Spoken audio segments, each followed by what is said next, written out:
You're watching Masters in Trading Live with Jonathan Rose.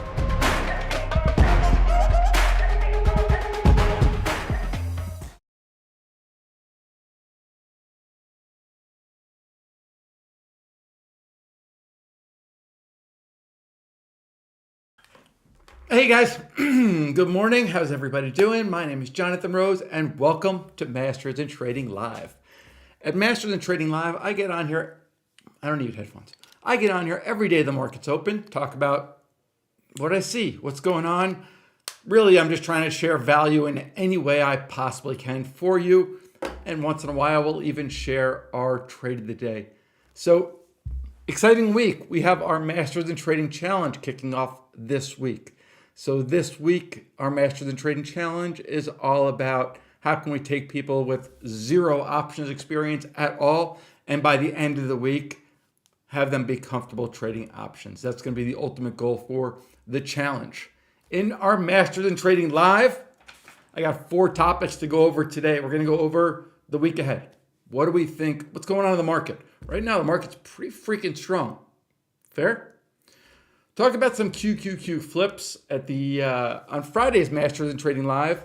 We saw a really cool opportunity for a quick flip. Let me show you what we were looking for and how we're able to do that pretty quickly. What else are we going to talk about? Buying options versus selling options. I want you to take a step back. When I meet people in Chicago, if they tell me that they're professional option traders, it won't take very long for us to get into the conversation of how do you trade.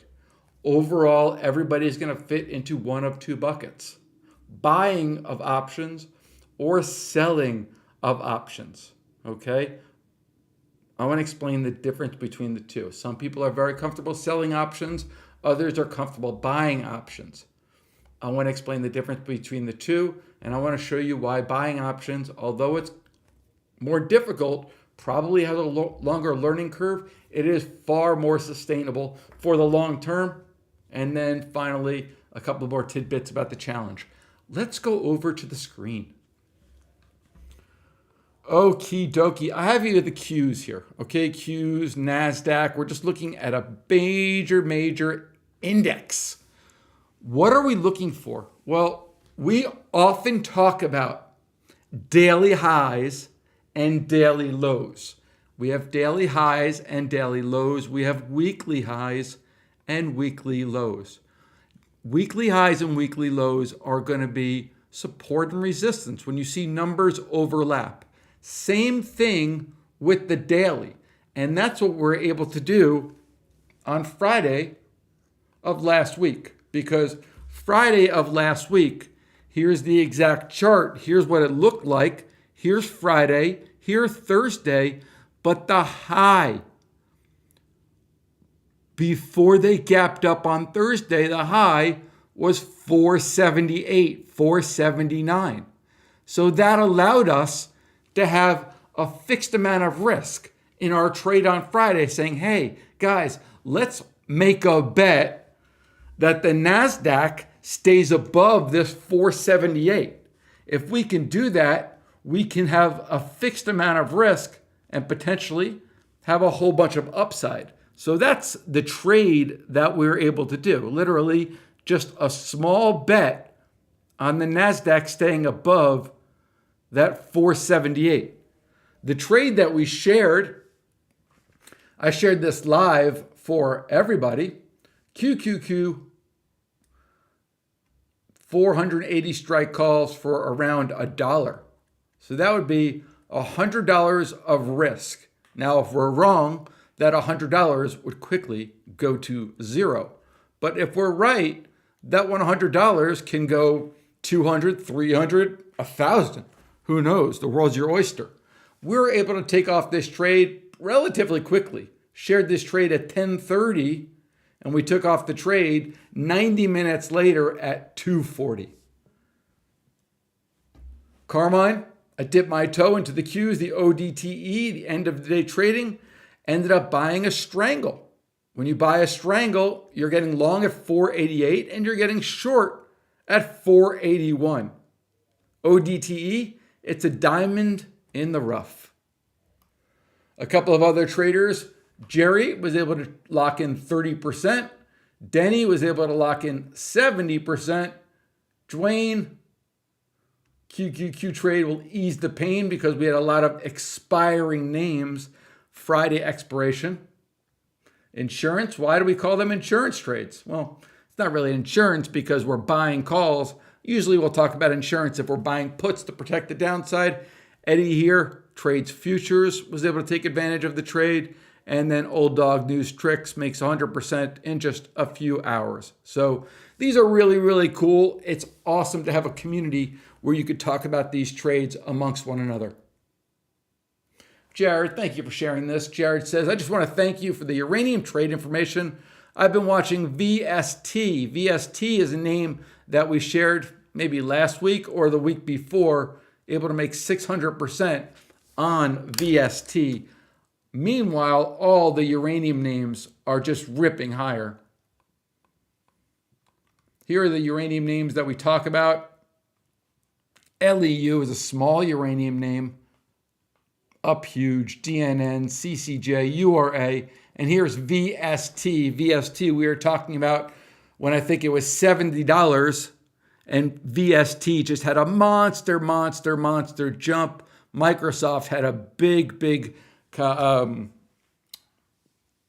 kind of uranium power deal, but it just took the whole sector up higher. So VST was a big winner. All of our uranium names rallied higher. Pardon me. All right. Important topic. One of the most important topics out there for option traders. There are two ways to trade options. Okay? Everybody should fall into one of the two buckets. Either you're looking to buy options or you're looking to sell options. Okay? The key differences between the two. Option buyers. When you're an option buyer, you have limited risk, right? Say your risk is $1. You can never lose more. Okay, unlimited profit potential. Risk small to risk big. Risk small to win big. Here's something that's also factual. Those who buy options will have a lower probability of profit. When we are option buyers, we often talk about risking $1 to potentially make 5. Option sellers are risking 5 to potentially make $1. Time decay. If you buy an option with 30 days until expiration, if it's at $1, if everything stays the same, it's premium. That dollar eventually goes to zero because you're buying premium. Time decay works against long option holders. Long option holders, typically, we are looking for significant moves. That's why the names that we're sharing at Masters in Trading are extremely volatile. Whenever you're long options, you are long volatility. Long options equals long volatility, long uncertainty. Okay? Short options is the opposite. Short options, you want everything to be roses. You want everything to be quiet. Option buyers benefit from an increase in volatility. No margin requirements for option buyers. You only risk what you're willing to bet. Suitable for speculative trading or hedging. Fine. Now, the opposite of option buyers are option sellers. Option selling is dangerous. Okay?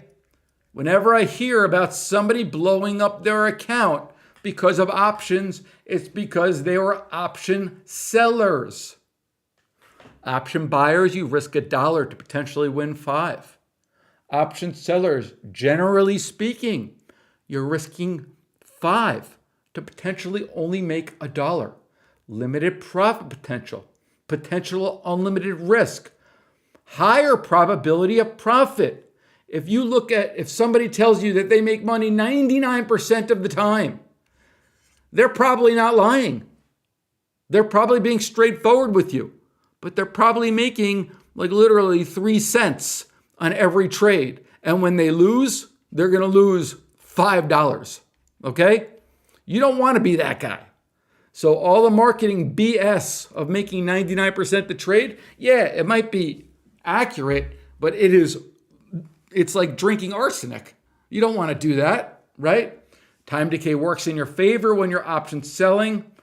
You're typically looking for stable or slightly moving prices. Don't move. It's like betting the under in a football game. Who wants to bet the under in a football game? You watch the whole game hoping that nobody moves the ball, hoping nobody scores. Margin requirements apply, often used for income generating strategies. That's why they're covered in your email box all the time. Higher risk, but more consistent profits is what they say. I don't know about that. Option buyers, always remember you're risking $1 to make 5. Option sellers, you're risking 5 to make $1. At Masters in Trading, I'm teaching you how to buy options. Option buyers. We will never have unlimited risk. That would drive me nuts, thinking that the market made a big move and people lost way, way more money than they ever expected to. I want to share this because Don shared this in our Discord on Friday. Don, a newer option trader, so far with MIT, I have closed with profit of 22 of 27 trades. These are long options, buying options with fixed amount of risk. This is insane. This is not sustainable. This is great. We're doing great. We're being very consistent. This is taking profits when we see it. This is absolutely phenomenal. This is, and we like to say, if 10 traders take the exact same trade, you're often going to get 10 different results. So Don, when he sees a profit, it looks like he's been locking in his profits, which is great. Not everybody needs to follow along with the portfolio because this performance is way better than even the portfolio's performance. Okay? It's being creative. It's sharing ideas in the community. And it's okay when you're up money to lock in profit. There's something that we like to say in Discord. Nobody ever goes broke taking profit. If you're up money on a trade, I'm going to share entries and exits of all our trades. That doesn't mean you just have to sit around and wait for Jonathan. No, if you're up money on your trade, lock in profit. Great job. Don, thanks so much for sharing. Finally, MITC, we have our challenge that starts today. Our challenge is now closed. It'll be for this week. And this week, we are going to hopefully take a whole bunch of folks who have never traded options or who just aren't confident with options and teach them exactly how we approach the options market at Masters in Trading. For everybody in All Access, you guys don't go anywhere. And for everybody else, I'll see you guys tomorrow live, 11 o'clock Eastern time. Thanks for watching, guys.